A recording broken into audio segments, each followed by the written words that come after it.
Hello again, my little conscripts, and welcome to another Warhammer 40k Mordian Glory video. In today's episode, we're continuing our series of looking at the preview datasheet of the 10th edition Guard units.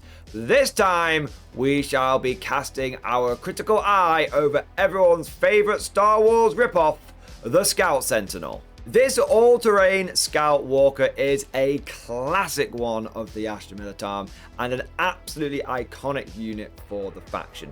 It's up there with Infantry Squads, Basilisks and Lehman Russes for being the quintessential unit associated with humanity's regular fighting forces. These sturdy little mechs are popular with long beards and new guardsmen alike, thanks to their inclusion in the new Guard Combat Patrol box set.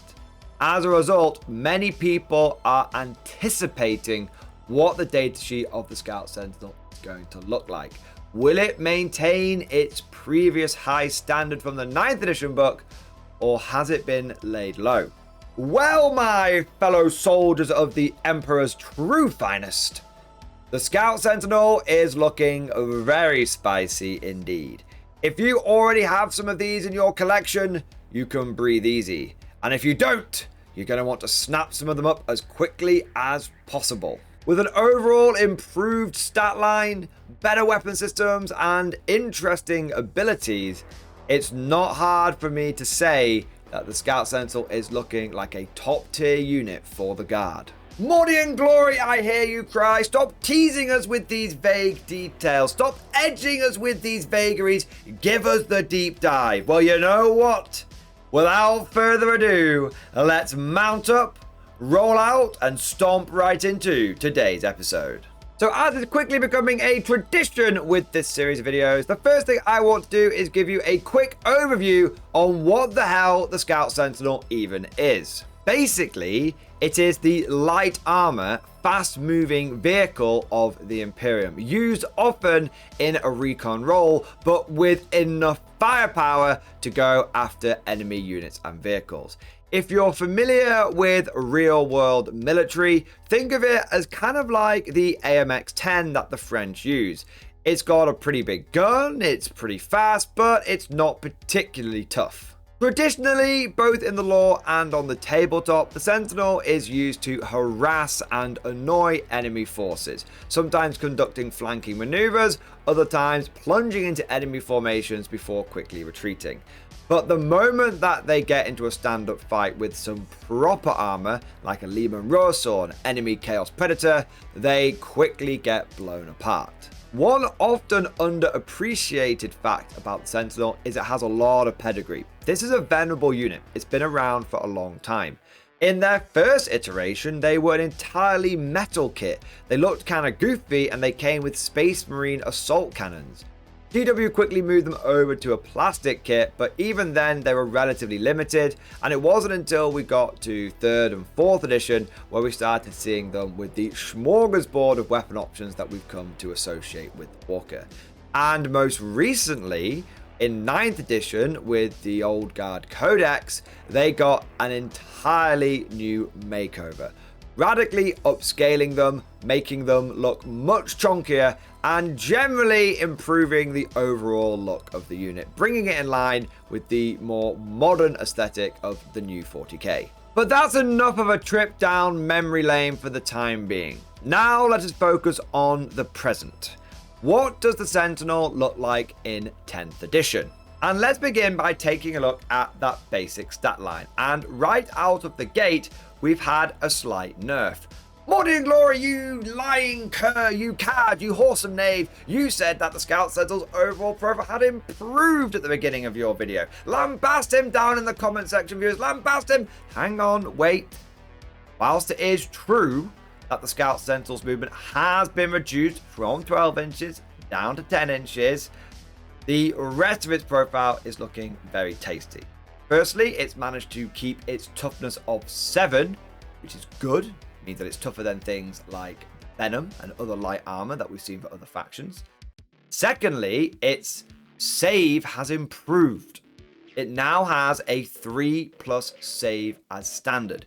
This was something that was normally reserved for the armored Sentinel, the counterpart to the Scout variant. On top of this improved save value, you've also got the fact that Sentinels can benefit from cover now, meaning it's relatively easy for them to get up to a 2+ save, and they can receive orders, and Games Workshop has confirmed that the take cover order and the benefit of cover do stack, meaning your Sentinel could go up to a 1+ save. Side note for our newer viewers, a 1+ save doesn't mean that your Sentinel can never fail an armor save. A roll of a 1 always fails. It just means if you get hit by something that's got an AP value of 1, you still get to keep a 2+ save. And speaking of orders, if you are truly lamenting the loss of the 2-inch movement, don't forget you can order your Scout Sentinel to move, and that does give it an extra 3 inches. As for the rest of your stat line, your leadership of 7+ is pretty standard for the guard as a whole, and an objective control of 2 is pretty nice. Don't forget you can take Scout Sentinels in squads of up to 3, and if you do so, you'll have an overall OC of 6. This is enough to sneak objectives away from the elite infantry of other factions, who will probably only have a combined OC of about 4 or 5. In terms of its weapon loadout, the Sentinel has a whole host of different systems to pick from, many of which have seen a radical improvement from the transition to 9th to 10th. For example, the autocannon is one of the best guard heavy weapons we now have available to us, with an improved strength of 9 from 7 and its damage being up to 3. The autocannon is quickly reassuming its place as the go-to heavy weapon for many guard commanders. But it's not just autocannons which have had a bit of a glow up. Las cannons are looking very spicy as well, with an improved strength of 12 and a much more reliable damage of d6+1. Finally, las cannons look like they'll be able to be the premier anti-tank weapon they were always meant to be. I think a lot of people are currently underestimating the importance of having dedicated anti-tank weapons. In previous editions, it was perfectly possible to grind down enemy armor with a flood of terrible mid-range shooting. This is very inefficient now in 10th, and trying to do so will more than likely result in some bad times. So having a unit of Scout Sentinels armed with las cannons and going after some isolated tanks is definitely going to be a viable strategy in the new 40k. But speaking of improvements, you're going to want to get your hands on some Hunter Killer missiles. They are definitely back on the menu, boys, with a massive strength of 14, meaning even things like Bane Blades are not safe from them, plus AP -3 and damage 6. These things are going to pop what they hit. And don't forget, you can bring Scout Sentinels back from the dead with the reinforcement stratagem. So even though Hunter Killers are meant to be only one shot, actually you'll probably find you can get more than one volley out of them. Of course, we've got some old favorites here as well. The Heavy Flamer whooshes onto the scene with a new ignore cover rule, and it's still a decent choice if you want to stop infantry from charging and tying up your Scout Sense. The missile launch is still there as well. Traditionally a jack of all trades, master of non-weapon. I think it might be a bit of a sleeper. A lot of people are looking at the crack round and going, well, that's just a worse las cannon shot, right? And it's the same strength as an autocannon, so why wouldn't I take that? I think that missile launchers are now a premier anti-infantry choice, specifically light infantry, because they have the new blast rule. D6 shots plus an extra 1 for every 5 models in an enemy unit could see your missile launcher getting up to 12 shots against some big broods of termagants and other guardsman equivalent infantry. But speaking of blast, you're going to want to keep an eye on the plasma cannon. We might need to wait for some results to roll in from the front lines, but the fact this thing can generate so many extra shots whilst keeping an impressive profile with decent strength and good AP, and if you overcharge it, good damage as well, is something I think a lot of people haven't really clocked onto yet. Think about it. A plasma cannon previously would at best get 3 shots. Now, even against a minimum size Space Marine squad, something like 5 intercessors, you're getting 3. Your max just became your min. And when you start taking into account, again, those big broods, even if it's just 10-man squads of guardsmen or 20-man squads of other light infantry, starting to look at now like 4 or 5 or maybe even an average of 8 shots into a big brood. So, like I said, keep an eye on it, but I think the plasma cannon, like the missile launcher, is a bit of a sleeper. In fact, the only bad weapon that I would avoid at all costs is the Militarum multi-laser. Apart from that, every weapon that the cheeky Sentinel can take has gone up in some way or another. But wait, there's more, because the Sentinel has the Daring Recon ability. At the start of your shooting phase, select one enemy unit within 18 inches and visible to the Sentinel. Until the end of the phase, each time a friendly Astra Militarum model makes an attack that targets that unit, reroll a hit roll of 1, and if that attack has the indirect fire ability, it does not suffer the penalty to hit for shooting at a target that is not visible to the attacking unit. I cannot overstate how generous Games Workshop has been with this ability. Normally when you see something like this, you have to get much closer, let's say 12 inches, and also it only affects certain units that are within range of the Scout Sentinel. I would have expected it to read something like an enemy unit within 12 inches and any friendly Astra Militarum infantry models that are within 6 inches of the Scout Sentinel from reroll hit rolls of 1. But no, that's not how it works.